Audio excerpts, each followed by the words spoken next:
pools, wells, houses, and stables. In the first expropriation, they got about 25,000 lira per acre. And regardless of whether they were cultivated or had olive groves, the lands were still considered fallow, even if they were not fallow. So a kilo of bread was 100 lira in those days. Okay. And a kilo of pasta was all right. Come on, CJ. Okay. Ease up on the hammer. Thanks. CJ Martello.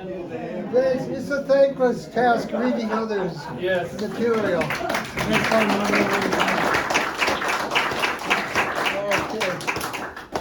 Okay, our next contestant is Susan Caperna Lloyd. I've known Susan for longer than I've known most of you. It goes back to the 80s, I think. Oh my goodness, it dates us. Anyhow, Susan is a filmmaker, a photographer, an ethnographer, and she has exhibits. A lot of her work was bought for real money by the Library of Congress. And so this is a real what? Esteemed. Yes. She's a valuable woman, and we're pleased to have her come and talk about her work and her latest film or proposed film and book. Thanks. Thank you.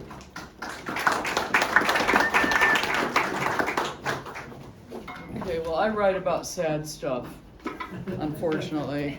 You too, huh? My first memoir, No Pictures in My Grave, A Spiritual Journey in Sicily, it's up here, was about my search for my roots in the old country. The book takes place in Trapani, Sicily, on Good Friday, and centers on the death of Christ, of course, and the sorrowing mother who has lost her son. And also my involvement in the actual carrying of the one-ton statues over the years, because I've been back many, many times. I was just there last year. But now another death is the subject of my new memoir. This one, Dance It Up,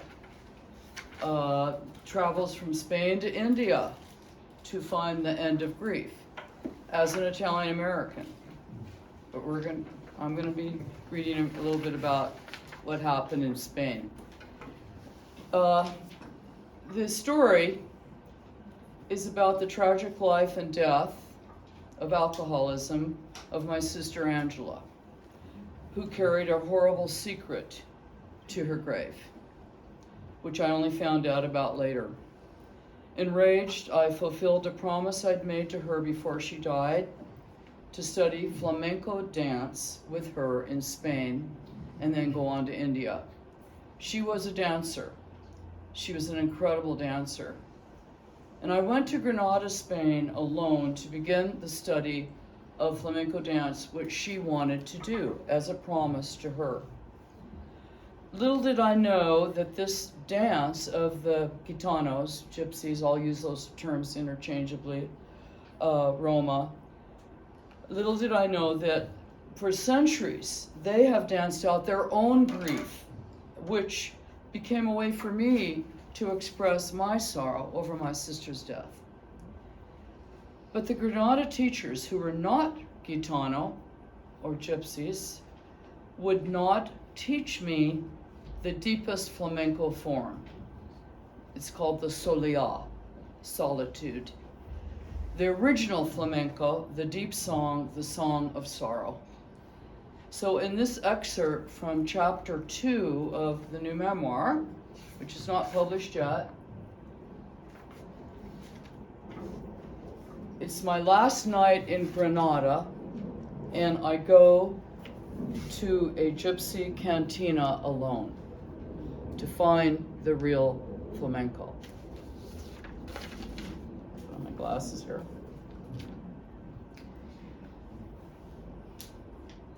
It was pitch black outside, but I saw greenish neon lights around a faded sign. I heard music. Something exciting and forbidden was going on inside. I walked up the pitted stone steps. Ahead was a battered antique door. I held my breath and opened it. It was another world inside, a rundown place, a family-style cantina, a neighborhood joint.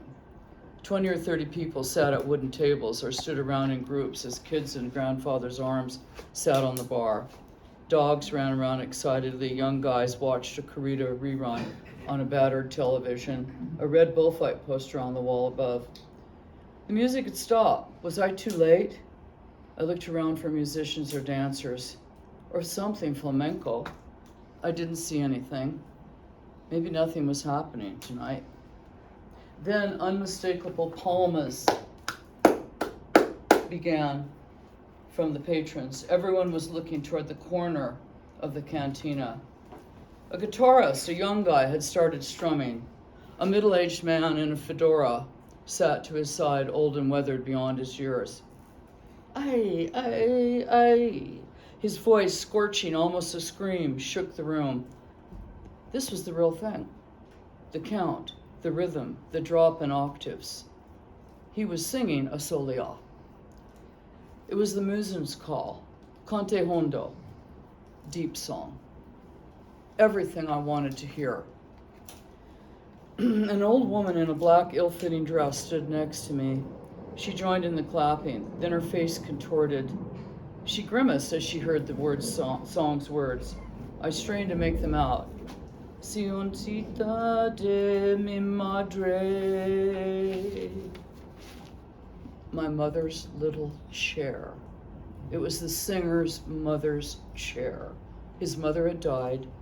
He was in grief, his face contorted in pain, and he recounted, he sung, tormented, as he looked at her chair, her empty chair. What an image.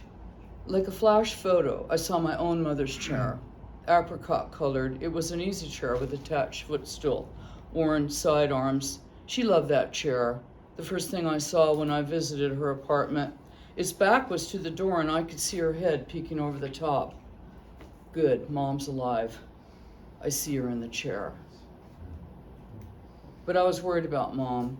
She was in ill health, and Angela's death had devastated her. I thought of Grandma Carolina's death in the 1970s in New Jersey. She'd never seen her mother again after emigrating from Italy to the US in the 1920s. According to the stories I heard from Dad, Carolina's last words were, "Mama, I'm coming home." Maybe the old woman next to me picked up on my thoughts. She looked over, there were tears in her eyes. Do you know this soleá? Este es, how do you say, el sentimiento? The feeling you have when someone dies? My God, yes, Angela. The void, emptiness, you name it. Empty chairs, empty rooms, empty everything raced in my head. I nodded and almost felt physically ill. The singer kept singing as the woman grabbed my hand. Ah, Dios mío, she spat out, shaking her head back and forth. She curled up her lips as if life was too much. Then she walked toward the singer and signaled to him. The floor was open. Anyone could go there. She stamped her foot, thrust her arms out, brought them in across her heart. She started moving like a giant raven, like a bird, a raven, an eagle. Her arms swirled like eagle's wings, like claws, swollen legs beneath her feet. Her skirt, cheap shoes stamping, worn at the heels. Ay, Dios mío. My head spun. It was a scene from the past. Grandma Carolina and Angela. A day on early September 1961. My father's parents had come by train from New Jersey to Oregon for the birth of Mom's fourth child. She was in the hospital following a cesarean. After 3 girls, it was a boy. Angela was 6 years old and in a few days would enter first grade. I was 13 and adored my Nona, Carolina. She was a dancer too. Like Angela, dance was in her blood. In the kitchen, she would grab dish towels, stuck them in her apron, put sprigs of oregano in her hair, danced in the kitchen, thrust her arms out like the wings of some Icarus, then fiercely stamped on the floor in her shoes from Montgomery Ward. Angela had come in the kitchen that day. "Come, Angelina, dance with me." Carolina, a big woman, 6 feet tall, grabbed her, lifted her up in a giant swoop. Angela had Grandma's attention for a change. So much family focus had been on the birth of the baby boy. They danced, whirling with light, quick steps around in circles. They followed each other like some Sicilian tarantella. I stood in the doorway, amazed at the show. What confidence Angela had, a natural, strutting around like she danced forever. Mother was still in the hospital a week after my brother's complicated birth. Dad was there with her, and Angela was unsupervised at home with all the hoopla going on. Everyone was coming and going. And it was around this time that it happened. I didn't know the truth about Angela's secret until after she died. How she'd wandered into the nearby pear orchard and been raped by the 2 Anglo guys down the block. She was 6 years old. Stripped naked, they then tied her to a tree. Christ on a cross. Shamed, she'd never told the family about it. I only found out about it later from her best friend. How did Angela know? She must have known that dance could expiate her pain. That's why we planned to come to Spain together, where she'd studied flamenco before. She wanted me to dance with her. I said I would as soon as she completed rehab. It never happened. And now I discovered that this very dance, this flamenco she planned, might release me from my own sorrow and grief. Now past and present merged in the bar as a young girl got up from a chair at the side of the room and joined the older woman. She was a dead ringer for Angela, beautiful, determined, defiant, tragic. With melancholic eyes darting about, she marched up to the singer and guitarist. She wore a black flamenco skirt and a blood-red blouse pulled tight around her breasts. She announced her presence by slapping her arms downward to the beat. She wanted to dance. The statement was almost vicious. There was a hush among the bar patrons as they watched her. She was so young, maybe 15. The old woman in black stepped aside as the girl then crashed her foot onto the wooden floor. The singer, watching her, began a new verse. The girl slowly gained speed to work into a frenzied footwork. Now the old woman joined her again. They took turns. They tore up the place. The girl's red blouse ripped right across her chest. The old woman's stocking fell down around her ankle. They were covered in sweat. God, I wanted to do this. I wanted to get up and join them. The singer and guitarist fueled them on. The old woman saw my desire and motioned to me.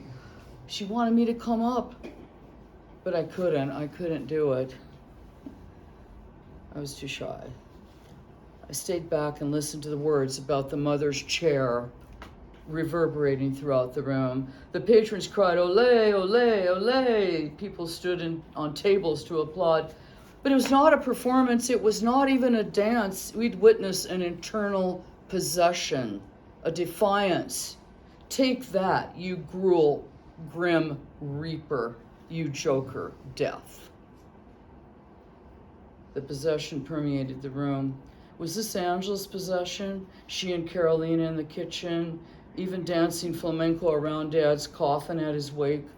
Dance as a demonic release for her, an internal beast activated by experiences of pain, hurt, and shame. And why was I so drawn into this dance? Flamenco, connected me to anger. It was a body thing, a necessity. No thinking, no counting. I wanted to find duende, the soul Gitanos talked about, that thing that came from feelings inside. Like now, when these women danced a soleá, feelings that Angela had, feelings I needed to get out. And here I'd had a chance. I talked to the old woman and young girl as they got ready to leave. I told them that I'd wanted to come up to dance with them, but I was not sure of myself. They said it wouldn't have mattered, but I asked, could they teach me to dance like that? Could I be a gitana, go onto a floor and express my deepest self? The girl said yes, to come back to the bar next week. She and the guitarist would be there, and she would show me some things. What an opportunity. But I had to leave Granada the very next day. Returning that night to my room, I began packing. I knew what I wanted now, but was uncertain how to get there, despite my time in Spain. Yet I felt inside I'd made some progress. The girl and old woman had opened a door. They were a vision, some light to illuminate the dark place I was in. I packed Angela's red flamenco shoes, my skirts and souvenirs, and caught a flight to the States. Mother died a month later after I returned home. The chair was empty. But I would go to Spain again, and India, if necessary, which is where Angela wanted to go, and where the Gitanos, the Roma, came from originally. I would find those women, and I would learn to dance.